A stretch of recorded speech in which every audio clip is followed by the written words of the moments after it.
स्वागत है आपका आज के एपिसोड में। चलिए शुरुआत करते हैं पिछले अभ्यास प्रश्न के साथ। नेट्रॉन झील के संदर्भ में कौन सा कथन सही नहीं है? ए, यह तंजानिया और जाम्बिया की सीमा पर स्थित है।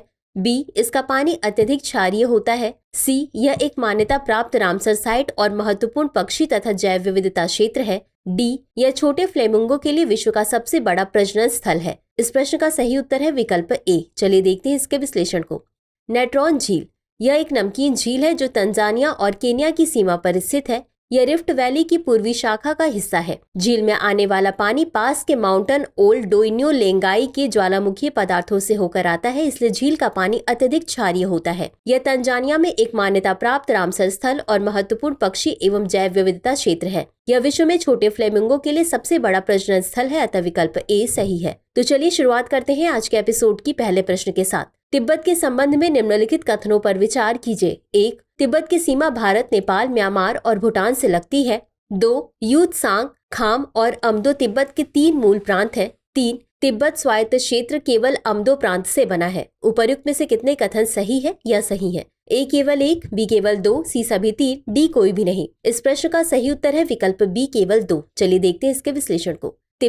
तिब्बत चीन के दक्षिण पश्चिम में स्थित है और भारत, नेपाल, म्यांमार तथा भूटान के साथ अपनी सीमा साझा करता है, अतः कथन 1 सही है। यूत्सांग, खाम और अम्दो तिब्बत के 3 मूल प्रांत हैं। इन क्षेत्रों के सभी लोग खुद को तिब्बती मानते हैं, अतः कथन 2 सही है। तिब्बत स्वायत्त क्षेत्र में केवल यूत्सांग और खाम का हिस्सा शामिल है। खाम का शेष हिस्सा सिचुआन तथा यूनान चीनी प्रांतों के बीच विभाजित किया गया था। अम्दो को गांसू, सिचुआन एवं किंगहाई प्रांतों के बीच विभाजित किया गया था, अतः कथन 3 सही नहीं है। अगला प्रश्न है, राष्ट्रीय आपातकाल की घोषणा के संदर्भ में निम्नलिखित कथनों पर विचार कीजिए। 1. इसे जारी होने की तिथि से 1 महीने के भीतर संसद के दोनों सदनों द्वारा अनुमोदित किया जाना चाहिए। 2. यदि संसद के दोनों सदनों द्वारा अनुमोदित किया जाता है तो राष्ट्रीय आपातकाल 6 महीने तक जारी रहता है। 3. इसे हर 6 महीने में संसद की मंजूरी से अधिकतम 3 वर्ष की अवधि के लिए बढ़ाया जा सकता है। उपर्युक्त में से कौन सा या कौन से कथन सही है या सही है? ए केवल 1 और 2, बी केवल 2 और 3, सी केवल 3, डी 1, 2 और 3। इस प्रश्न का सही उत्तर है विकल्प ए केवल 1 और 2। चलिए देखते हैं इसके विश्लेषण को। राष्ट्रीय आपातकाल की घोषणा को संसद के दोनों सदनों द्वारा इसके जारी होने की तिथि से 1 महीने के भीतर अनुमोदित किया जाना चाहिए। 44वें संविधान संशोधन अधिनियम 1978 द्वारा इस अवधि को 2 महीने से घटाकर 1 महीना कर दिया गया, अतः कथन 1 सही है। यदि संसद के दोनों सदनों द्वारा इसे मंजूरी दे दी जाती है तो राष्ट्रीय आपातकाल 6 महीने तक जारी रहता है, अतः कथन 2 सही है। इसे हर 6 महीने में संसद की मंजूरी से अनिश्चित काल तक बढ़ाया जा सकता है। आवधिक अनुमोदन का यह प्रावधान 44वें संविधान संशोधन अधिनियम 1978 द्वारा जोड़ा गया था, अतः कथन 3 सही नहीं है। अगला प्रश्न है, निम्नलिखित कथनों पर विचार कीजिए। कथन 1, भारत में निर्मित विदेशी शराब विस्की, ब्रांडी या अन्य प्रकार की शराब के रूप में वर्गीकृत होने के लिए पारंपरिक मानकों को पूरा नहीं करती है। कथन 2, भारत में निर्मित विदेशी शराब अनाज के बजाय गुड़ से बनाई जाती है, जो गन्ने से चीनी बनाने का एक उपोत्पाद है। उपर्युक्त कथनों के संबंध में निम्नलिखित में से कौन सा सही है? ए, कथन 1 और कथन 2 दोनों सही है तथा कथन 2 कथन 1 का सही व्याख्या करता है। बी, कथन 1 और कथन 2 दोनों सही है तथा कथन 2 कथन 1 का सही व्याख्या नहीं करता है। सी, कथन 1 सही है लेकिन कथन 2 सही नहीं है। डी, कथन 1 सही नहीं है लेकिन कथन 2 सही है। इस प्रश्न का सही उत्तर है विकल्प ए। चलिए देखते हैं इसके विश्लेषण को। भारत में निर्मित विदेशी शराब विस्की, ब्रांडी या अन्य प्रकार की शराब के रूप में वर्गीकृत होने के लिए पारंपरिक मानकों को पूरा नहीं करती है, अतः कथन 1 सही है। भारत में निर्मित विदेशी शराब अनाज के बजाय गुड़ से बनाई जाती है, जो गन्ने से चीनी बनाने का एक उपोत्पाद है। यह उन्हें अन्य जगहों पर बनी स्पिरिट से अलग करता है, अतः कथन 2 सही है। अतः विकल्प ए सही है क्योंकि कथन 1 और कथन 2 दोनों सही है तथा कथन 2 कथन 1 की सही व्याख्या है। अगला प्रश्न है, डिजिटल MSME योजना को लागू करने के लिए कौन सी सरकारी एजेंसी जिम्मेदार है? ए, भारतीय लघु उद्योग विकास बैंक, बी, राष्ट्रीय लघु उद्योग निगम, सी, भारतीय उद्योग परिसंघ, डी, खादी और ग्रामोद्योग आयोग। इस प्रश्न का सही उत्तर है विकल्प बी, राष्ट्रीय लघु उद्योग निगम। चलिए देखते हैं इसके विश्लेषण को। डिजिटल MSME योजना MSME को वित्तीय सहायता और समर्थन प्रदान करने के लिए तैयार की गई है ताकि उन्हें डिजिटल प्रौद्योगिकियों को अपनाने तथा व्यवसायों में बदलाव लाने में मदद मिल सके। यह समय समय पर संशोधित MSME अधिनियम 2006 के तहत पंजीकृत सभी MSME पर लागू है तथा उन MSME पर भी लागू है जो समय समय पर MSME अधिनियम के अनुरूप विकास आयुक्त के कार्यालय द्वारा जारी कार्यकारी आदेशों के अनुसार शामिल किए गए हैं। राष्ट्रीय लघु उद्योग निगम लिमिटेड डिजिटल MSME योजना के लिए कार्यान्वयन एजेंसी है, अतः विकल्प बी सही है। अगला प्रश्न है, भारतीय संविधान के अनुसार किसी व्यक्ति को विपक्ष का नेता के रूप में मान्यता देने के लिए किन शर्तों को पूरा करना आवश्यक है? 1. सरकार के विपक्ष में पार्टी संख्यात्मक रूप से सबसे बड़ी होनी चाहिए। 2. उस पार्टी को अध्यक्ष द्वारा विपक्षी पार्टी के रूप में मान्यता दी जानी चाहिए। नीचे दिए गए कूट का उपयोग करके सही उत्तर चुनिए। A केवल 1, B केवल 2, C 1 और 2 दोनों, D न तो 1 और न ही 2। इस प्रश्न का सही उत्तर है विकल्प D न तो 1 और न ही 2। चलिए देखते हैं इसके विश्लेषण को।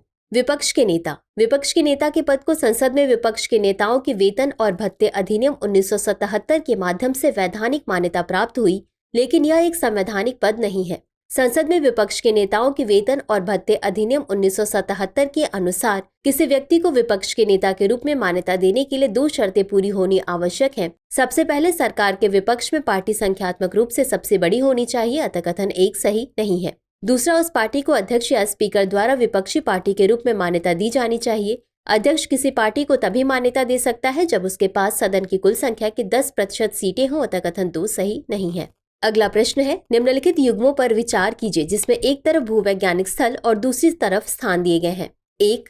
ढाला क्रेटर आंध्र प्रदेश। 2. लोनार क्रेटर महाराष्ट्र। 3. वर्कला चट्टान गुजरात। उपर्युक्त युग में से कौन सा या कौन से सही सुमेलित है या सुमेलित है? A केवल 2, B केवल 1 और 2, C केवल 2 और 3, D 1, 2 और 3। इस प्रश्न का सही उत्तर है विकल्प A केवल 2। चलिए देखते हैं इसके विश्लेषण को। भूवैज्ञानिक स्थल। ढाला क्रेटर क्षुद्रग्रह द्वारा निर्मित एक प्रभाव संरचना है। यह मध्य प्रदेश के शिवपुरी जिले में स्थित है। ढाला क्रेटर उपमहाद्वीप और सुदूर पूर्व एशिया में किसी भारतीय वैज्ञानिक द्वारा खोजा गया एकमात्र क्रेटर है, अतः युग्म 1 सही सुमेलित नहीं है। लोनार क्रेटर महाराष्ट्र के बुल्ढाणा जिले में दक्कन पठार पर स्थित है। यह अत्यधिक खारे और लवणीय झील है क्योंकि इसमें कोई बहिर्निर्वाह नहीं है, जिससे खनिजों का जमावाड़ा हो गया है, अतः युग्म 2 सही सुमेलित है। केरल में वर्कला चट्टान लाखों वर्ष पहले जमा हुई चट्टानों से बनी हुई है और इसे भारतीय भूवैज्ञानिक सर्वेक्षण द्वारा भूवैज्ञानिक विरासत स्थल घोषित किया गया है, अतः युग्म 3 सही सुमेलित नहीं है। अगला प्रश्न है, हिंदुकुश हिमालय क्षेत्र के बारे में निम्नलिखित कथनों पर विचार कीजिए। 1. यह पश्चिम में अफगानिस्तान से लेकर भारत सहित पूर्व में म्यांमार तक विस्तृत है। 2. यह सिंधु, गंगा और ब्रह्मपुत्र नदी प्रणालियों का स्रोत है। उपर्युक्त में से कौन सा या कौन से कथन सही है या सही है? A केवल 1, B केवल 2, C 1 और 2 दोनों, D न तो 1 और न ही 2। इस प्रश्न का सही उत्तर है विकल्प C 1 और 2 दोनों। चलिए देखते हैं इसके विश्लेषण को। हिंदुकुश हिमालय। यह क्षेत्र भारत सहित पश्चिम में अफगानिस्तान से लेकर पूर्व में म्यांमार तक विस्तृत है। यह 8 देशों अफगानिस्तान, बांग्लादेश, भूटान, चीन, भारत, नेपाल, म्यांमार और पाकिस्तान तक विस्तृत है, अतः कथन 1 सही है। यह 10 बड़ी एशियाई नदी प्रणालियों का स्रोत है, अर्थात अमू दरिया, Sindhu, Ganga, Brahmaputra, Irrawaddy, Salvin, Mekong, यांगसे, yellow river और तारिम आदि, अतः कथन 2 सही है। अगला प्रश्न है, निम्नलिखित में से क्या कुज़नेट वक्र द्वारा प्रदर्शित किया जाता है? A. मुद्रास्फीति और बेरोजगारी के बीच संबंध। B. पर्यावरणीय क्षरण और आर्थिक विकास के बीच संबंध। C.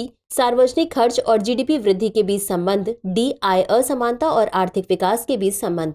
इस प्रश्न का सही उत्तर है विकल्प D। चलिए देखते हैं इसके विश्लेषण को। कुज़नेट वक्र। यह आय असमानता और आर्थिक विकास के बीच संबंधों का एक ग्राफिकल प्रदर्शन है। यह प्रदर्शित करता है कि विकास के आरंभिक चरणों में तीव्र विकास के साथ असमानता बढ़ती है, हालांकि आय के एक निश्चित स्तर के बाद अर्थव्यवस्था में वृद्धि के साथ ही असमानता में कमी होने लगती है। कुज़नेट वक्र को अक्सर उल्टे यू आकार के वक्र के रूप में दर्शाया जाता है। अगला प्रश्न है, भारत में कपास की खेती से संबंधित निम्नलिखित कथनों पर विचार कीजिए। 1. भारत एकमात्र ऐसा देश है जो कपास की सभी 4 किस्मों का उत्पादन करता है। 2. इसके लिए दीर्घकालीन शीत से मुक्त अवधि के साथ उष्ण और धूप वाली जलवायु की आवश्यकता होती है। उपर्युक्त में से कौन सा या कौन से कथन सही है या सही है? A केवल 1, B केवल 2, C 1 और 2 दोनों, D न तो 1 और न ही 2। इस प्रश्न का सही उत्तर है विकल्प C 1 और 2 दोनों। चलिए देखते हैं इसके विश्लेषण को। कपास भारत में खेती की जाने वाली सबसे महत्वपूर्ण व्यावसायिक फसलों में से एक है और कुल वैश्विक कपास उत्पादन का लगभग 25% हिस्सा है। भारत में इसके आर्थिक महत्व के कारण इसे व्हाइट गोल्ड भी कहा जाता है। भारत में लगभग 67% कपास वर्षा आधारित क्षेत्रों में और 33% सिंचित क्षेत्रों में उत्पादित किया जाता है। यह एकमात्र देश है जो कपास की सभी 4 किस्मों का उत्पादन करता है, अतः कथन 1 सही है। कपास की खेती के लिए लंबे समय तक पाले से मुक्त अवधि के साथ उष्ण और धूप वाली जलवायु की आवश्यकता होती है। उष्ण एवं आर्द्र जलवायु परिस्थितियां इसके लिए अनुकूल है, अतः कथन 2 सही है। अगला प्रश्न है, गैंडों से संबंधित निम्नलिखित कथनों पर विचार कीजिए। 1. उजंग कुलोन राष्ट्रीय उद्यान जंगली जावा गैंडों का अंतिम आवास है। 2. 28 सितंबर को विश्व गैंडा दिवस के रूप में मनाया जाता है। 3. व्हाइट गैंडों को IUCN रेड लिस्ट में निकट संकटग्रस्त श्रेणी में सूचीबद्ध किया गया है। उपर्युक्त में से कितने कथन सही है? A केवल 1, B केवल 2, C सभी 3, D कोई भी नहीं। इस प्रश्न का सही उत्तर है विकल्प B केवल 2। चलिए देखते हैं इसके विश्लेषण को। इंडोनेशिया में उजंग कुलोन राष्ट्रीय उद्यान गंभीर संकटग्रस्त जावा गैंडों की अंतिम आवास है, अतः कथन 1 सही है। विश्व गैंडा दिवस प्रत्येक वर्ष 22 सितंबर को मनाया जाता है। यह दिन 5 गैंडों की प्रजातियों और उनके सामने आने वाले संकटों जैसे अवैध शिकार और निवास स्थान के नुकसान के बारे में जागरूकता बढ़ाने के लिए समर्पित है, अतः कथन 2 सही नहीं है। व्हाइट गैंडा को वास्तव में IUCN रेड लिस्ट में निकट संकटग्रस्त के रूप में सूचीबद्ध किया गया है। हालांकि संरक्षण प्रयासों ने उनकी संख्या बढ़ाने में मदद की है, फिर भी उन्हें अवैध शिकार और निवास स्थान के नुकसान से महत्वपूर्ण खतरों का सामना करना पड़ता है, अतः कथन 3 सही है। तो चलिए अंत में देखते हैं आज के अभ्यास प्रश्न को। भारतीय संविधान की किस अनुसूची में दल बदल से संबंधित प्रावधान है? A 5वीं अनुसूची, B 7वीं अनुसूची, C 9वीं अनुसूची या D 10वीं अनुसूची? इस प्रश्न का उत्तर कमेंट बॉक्स में जरूर दें। आज के लिए बस इतना ही। धन्यवाद।